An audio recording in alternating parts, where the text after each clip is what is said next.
It's a Clone Wars recap, y'all. We're here with special guest. It's going to be a fun episode. This is Star Wars Reactions. There's been an awakening. Have you felt it? In 1977, George Lucas formed a legacy. The Force is with me, and I am with the Force. Inspired by mythology, his saga has become a passion for many. Feel the Force around you. His legend has become our story. It's true. All of it. One of resistance, We are the spark that'll light the fire that'll burn the First Order down. rebellion, Rebellion is built on hope. and redemption. I am a Jedi, like my father before me. This is Star Wars Reactions. Remember, the Force will be with you. Always. Welcome, everybody, to another episode of Star Wars Reactions. We have an incredible show lined up for you today. We have a special guest joining us to discuss Star Wars: The Clone Wars. We're going to be recapping all 7 seasons, the movies, talk about our favorite moments, talk about the impact the show has had. Just a great wrap up to a tremendous 7th and final season there. So a lot to cover. My name is Aaron Harris. I am one of your hosts here, and joining me is my buddy, my pal, the David Motters. David, what's up, my friend? Oh my gosh, Star Wars all the time for you and me. Even though the final season of Clone Wars is done, we are not. So we have got a great show, like you said, and I'm ready to react and ready to go. Excellent. Well, let's get started here. Of course, it's been a very quiet week since Clone Wars ended. Really hasn't been any official news that we need to discuss. But I do want to take a quick moment here just to throw out a quick PSA. Because we have been getting, since Clone Wars ended, just rumor after rumor after rumor that has been flooding online about casting rumors for a bunch of casting rumors for The Mandalorian. And of course, they are all rumors. There's no official statement that's been issued by Disney or Lucasfilm confirming any of these rumors. One, of course, is Tamora Morrison of course, who played Jango Fett in Episode 2, coming back to play Boba Fett. Of course, there's another one saying Katie Sackhoff, who, of course, was the voice Bo-Katan. Yeah. There's rumors she's coming. She is signed, and she's going to be playing Bo-Katan in The Mandalorian Season 2. Of course, everybody, the Rosario Dawson as Ahsoka has been out for a while. So it's coming in like a flood right now with these casting rumors. And, rumors are rumors. You're always going to have somebody trying to leak something out and try to generate some movement and stuff, and sometimes they're true. Unfortunately, a lot of times they're not. I go back to a couple of years ago when Variety and Hollywood Reporter, who are very reputable Hollywood informers, were reporting that Matt Smith was in Rise of Skywalker. He wasn't. He wasn't even signed. He was nowhere to be found, and so even the reputable ones can get stuff wrong. So, and I have seen, where people, and I've seen a lot online reading comments and groups that I'm in about these, and people talking about these rumors, and they're like super stoked and psyched, which, if these rumors are true, dude, it's going to blow my mind. But we need to take a moment, step back, and remember, these are only rumors. If they're true, great. I will ring the bells from the roof, but we have to keep our hopes and emotions in check here, because the last thing I want to see happen is and I've seen people do this not just for Star Wars, but for other things as well. They get all excited about something and they get all ready and raring to go, and all of a sudden it doesn't happen, and it's something different, and all of a sudden they're disappointed. And even though what they're seeing and watching is incredible, their underlying tone and opinion of it's going to be marred by their disappointment that the casting or story wasn't what they wanted it to be. So I just wanted to put out there as your friends, as your friend, that take all these rumors with a grain of salt and file them away. They're great things. If they happen, they're going to be incredible, and it'll give us a lot to talk about. But to take it with a grain of salt for now. Don't pin your hopes and opinions on the upcoming season of The Mandalorian season 2 on a rumor, because I'd hate for you to get all excited about this rumor, it not be true, and then be disappointed in season 2 because it's not true. Am I making any sense? Well said. Well said. Yeah, no, and you know, you and I've talked about the entire Clone Wars series. You know, to avoid spoilers, to avoid rumors, you and I would watch it on Friday mornings to make sure. I did it with Mandalorian. It's just enjoy it as it comes, and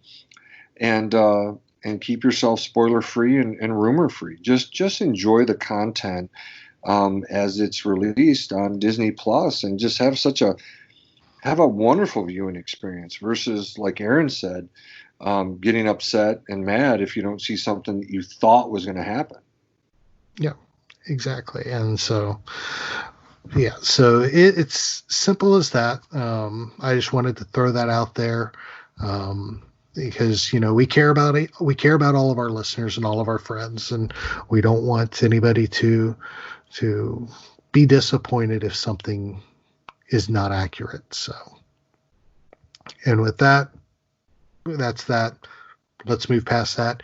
We got a great show tonight. We're going to go ahead and talk the Clone Wars. Let's get it going.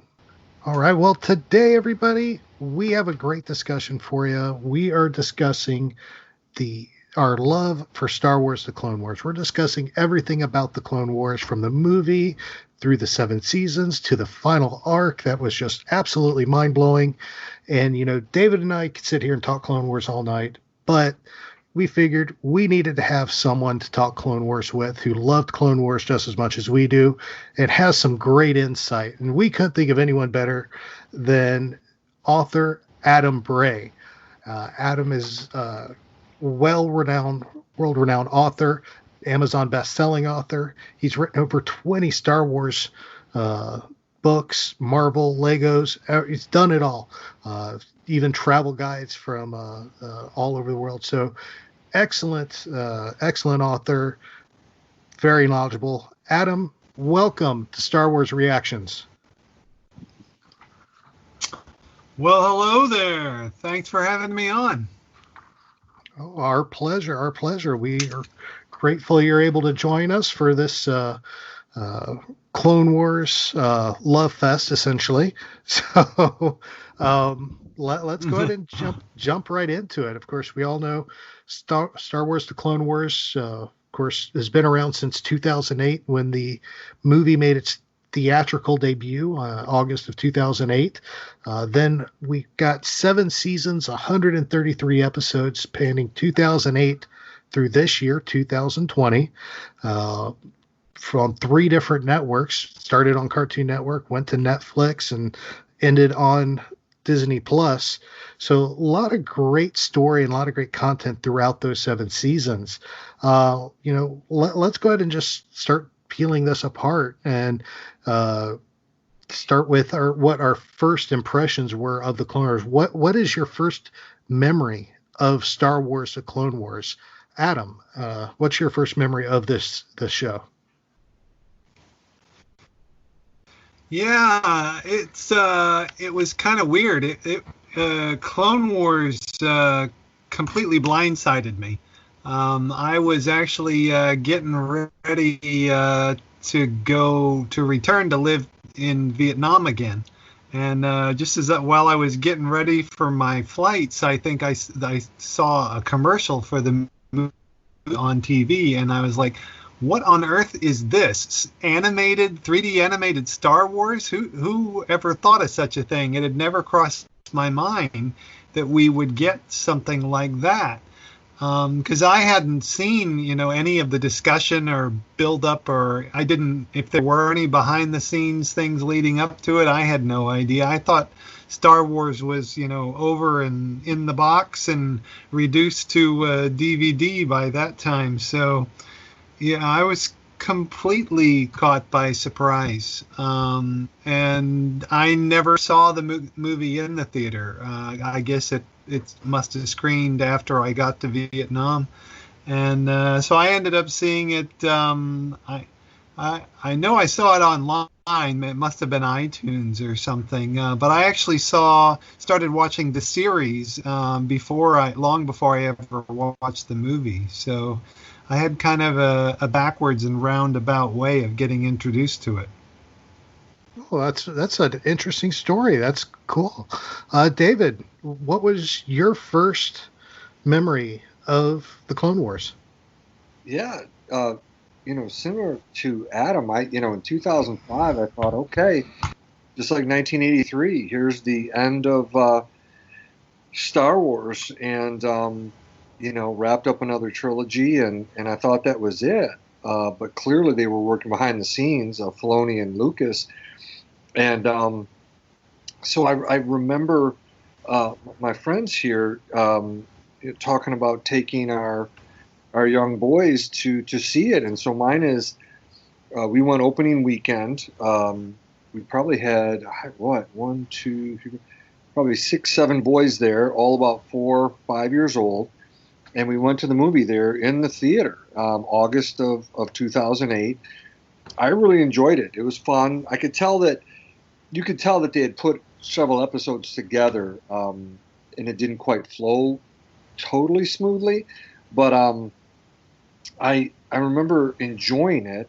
I didn't know what to make of Anakin's new Padawan, Ahsoka Tano, but I did have the feeling that there was a lot of potential for this, and it turned out to be the case. That the sky was the limit for this series. Excellent. Yeah, y'all have some similar things, both relating back to the movie. For me, I came in actually quite late into the Clone Wars fold. My first memory of the Clone Wars is being at Star Wars weekends. It was before season 5 started, and I'm sitting there, and they put up this trailer teaser thing that they showed every Star Wars weekends at Disney for the upcoming season. And I'm sitting there and I'm watching it with my pal Robbie, and I'm sitting there going, wait a second, didn't Maul die in Phantom Menace? Why is he back? Mm-hmm. I'm sitting there scratching my head trying to figure this out. And that's literally my first memory of the Clone Wars. And of course it just that whole weekend just wound up triggering the fandom for me, and that's a story in and of itself there, but interesting. I like those. Now, of course, we know we have a lot of stories we could tell about Clone Wars, and we can't get into the impact of Clone Wars without first discussing, going back and looking at the epic conclusion of the series. You had the final season on Disney Plus. We had 4 final episodes coming out, which was a arc that everybody had been talking about for years. That honestly, I don't think anybody ever believed we were going to get, which was the Siege of Mandalore. And I know, David, you and I talked for 2 hours on our last episode about this arc, and we still could have gone for another 2 hours. It was just such a great arc with such a deep meaning and such deep impact. But